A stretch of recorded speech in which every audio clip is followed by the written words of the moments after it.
आपण पाहत आहात सुपरफास्ट 24 तास न्यूज, बातम्यांचा खरा वेग.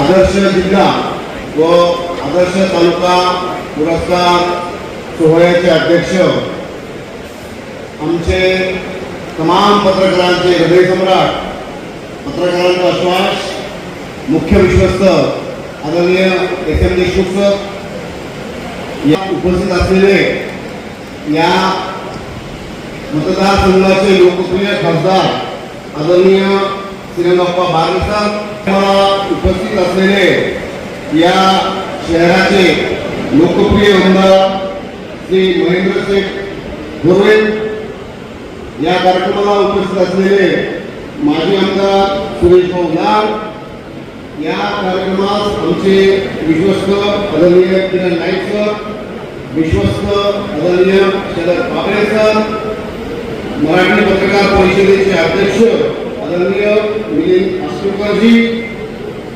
कार्याध्यक्ष शिवराज काटकरजी, आपल्या सर्वांचे आकर्षण असलेले न्यूज 18 मराठीचे संपादक आदरणीय मंदार फंटे सर, ज्येष्ठ पत्रकार आणि विचारवंत श्री हेमंत देसाई सर, आमचे स्नेहमित्र आणि संपादक विशाल परदेशीजी, या शहराचे उपनगराध्यक्ष संतोष पाटीलजी, डिजिटल मीडियाचे प्रदेशाध्यक्ष अनिल वाघमारेजी, या सभागृहात उपस्थित असलेले या नगरीतील सन्माननीय नगरसेवक आणि संपूर्ण महाराष्ट्रातून प्रातिनिधिक स्वरूपात उपस्थित असलेले माझे पत्रकार मित्रांनो,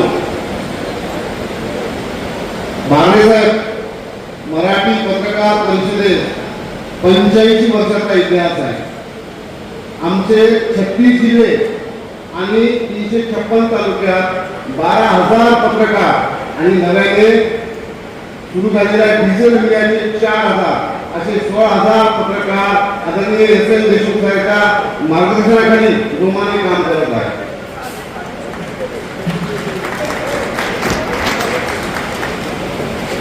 तर आमच्या 356 तालुक्यातील पत्रकार केवळ पत्रकारिता न करता समाज कार्य देखील करत असतात.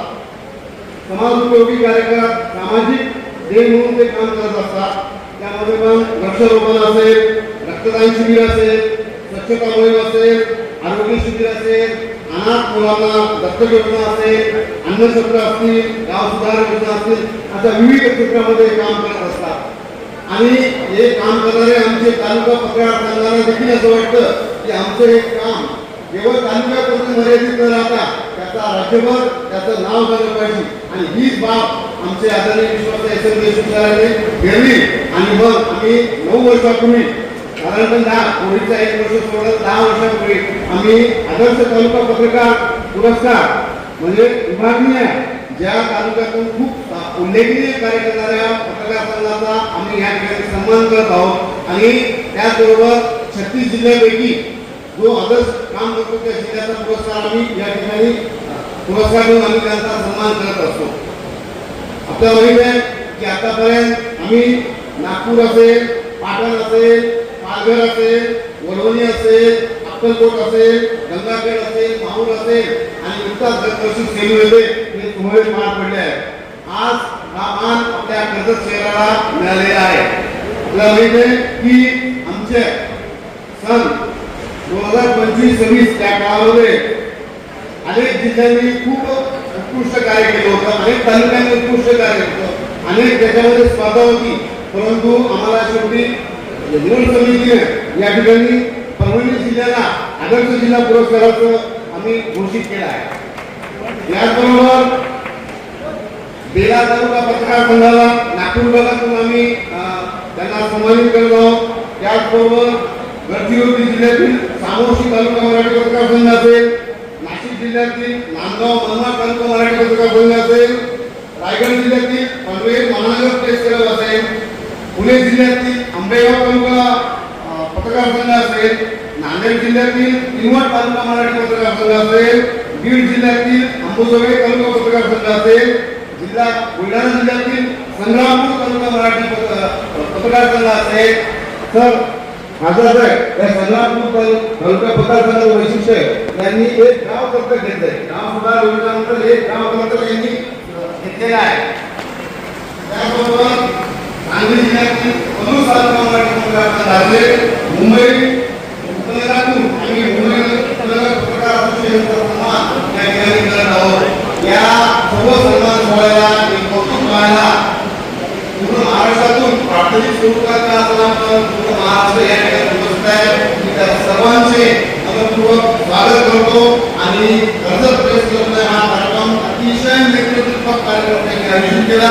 असे छान त्यांनी तयारी केली आणि आमचं स्वागत महाराष्ट्रातून आलेल्या पत्रकारांचं खूप छान स्वागत त्याच्यामुळे मी टीम कर्जतचं मराठी पत्रकार परिषदेचे वतीने मनपूर्वक स्वागत करतो आणि माझी जागा करतो. धन्यवाद. आणि त्यांनी आपलं योगदान या परिषदेला दिलेलं आहे आणि परिषद मोठी होत असताना अनेकांना जोडण्याचं देखील काम केलं आणि चांगलं काम आपण केलेलं आहे. खरं तर मला राजकारणामध्ये जे खूप 30 वर्ष झाले. मी स्वतः 20 वर्ष नगरसेवक होता. तिसरी पण माझी लोकसभेमध्ये आणि 30 वर्षाच्या कालावधीमध्ये अनेक पत्रकार मित्र जवळून मी पाहिले. स्वतःच्या परिस्थितीवरती मात करून देखील परिस्थिती असता देखील हा छंद जोपासण्याचं काम करतात आणि हा छंद जोपत असताना आपण समाजातला प्रत्येक घटकाचा वेळ देण्याचं काम या माध्यमातून करून मग प्रिंट मीडिया असेल इलेक्ट्रॉनिक मीडिया असेल किंवा डिजिटल मीडियाच्या माध्यमातून आज जमाना आला. डिजिटल मीडियाच्या माध्यमातून अनेक पत्रकार पुढे येतात आणि मग या माध्यमातून एखादं वृत्तपत्र वाचल्यानंतर संपूर्ण देशाची राज्याची आपल्या जिल्ह्याची माहिती कळत होती. आज आपल्याला तासाला 1.5 तासाला डिजिटल मीडियाच्या माध्यमातून सगळं माहिती करतात.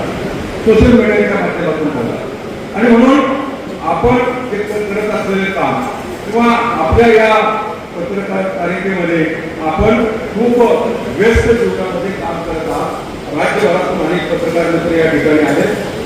ही पत्रकार परिषद उभी करण्यामध्ये चालवण्यामध्ये किंवा पुढे नेण्यामध्ये अनेक पत्रकार मित्रांना एकत्रपणे करून शेवट हे सगळं करत असताना त्या पत्रकार मित्रावरती जर परिस्थिती ओढवली तरी त्याला मदत करण्याचं काम देखील या परिषदेच्या माध्यमातून केलं जातं. आणि म्हणून पत्रकारांचा प्रवास असू द्या किंवा त्यांना मिळणारं सहकार्य असेल या माध्यमातून मी या ठिकाणी एका गोष्टीचा उल्लेख करतो. देशमुख साहेबांनी मला एक सूचना केली की अनेक पत्रकार कोरोनाच्या पूर्वी त्यांना सवलत रेल्वेमध्ये मिळत होती प्रवासामध्ये आणि ती सवलत पुन्हा चालू करण्याच्या संदर्भामध्ये आपण प्रयत्न करावा. मी आवर्जून या बाबतीमध्ये सांगतो ज्येष्ठ नागरिक आणि पत्रकारांना मिळणारी सवलत चालू करावी या दृष्टिकोनातून मी स्वतः 2 वेळा संसदेमध्ये प्रश्न उपस्थित केला.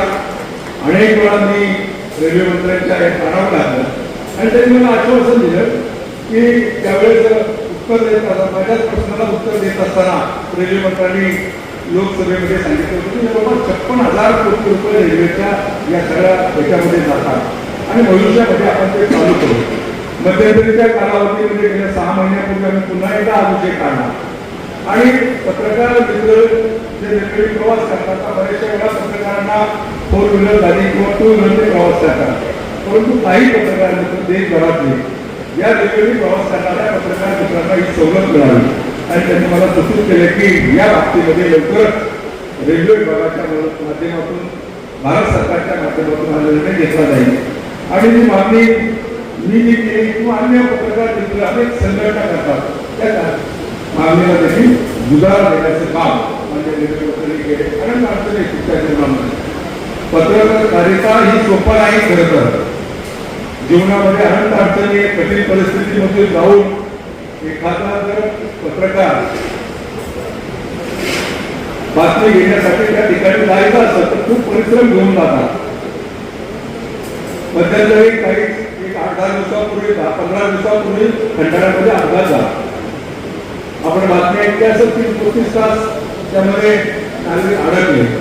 परंतु त्या बातमीचा वेग घेण्यासाठी काही पत्रकार मित्रांनी मला फोन केला की अप्पा आम्हाला 2 व्हीलर सुद्धा जाऊन देत नाही पोलीस अधिकारी त्या ठिकाणी. मला रात्री 1:30 वाजता फोन आला. मी दिल्लीला होतो अधिवेशनामध्ये आणि मी संबंधित आमचे पाटील साहेब त्या ठिकाणी वाहतूक व्यवस्थेची जबाबदारी खंडाळ्याची पाहतात.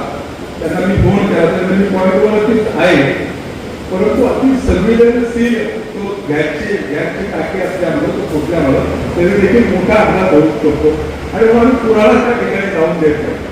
पण तरी देखील आमचे पत्रकार मित्र चालत गेले 4-5 किलोमीटर चालत जाऊन तो वेळ घेतला आणि मला 3:30 वाजता ती बातमी मोबाईलवरती पाठवली.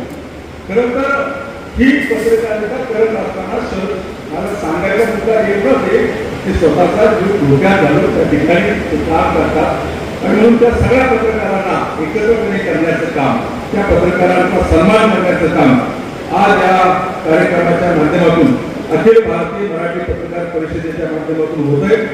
मी या परिषदेला मनस्वी शुभेच्छा व्यक्त करतो. राज्यभरातील जिल्ह्यातून तालुक्यातून आलेले सर्व पत्रकार संघ यांचं या विभागाचा लोकप्रतिनिधी म्हणून आपलं देखील स्वागत करतो. तुम्हाला मनस्वी शुभेच्छा व्यक्त करतो. मी जरी आता या कार्यक्रमातून माझं वक्तव्य ठेवून जाणार असलं तर आमचे आमदार या ठिकाणी थांबणार, म्हणजे एक प्रतिनिधी लोकप्रतिनिधी या ठिकाणी तुम्हाला शुभेच्छा देण्यासाठी या ठिकाणी उपस्थित राहणार.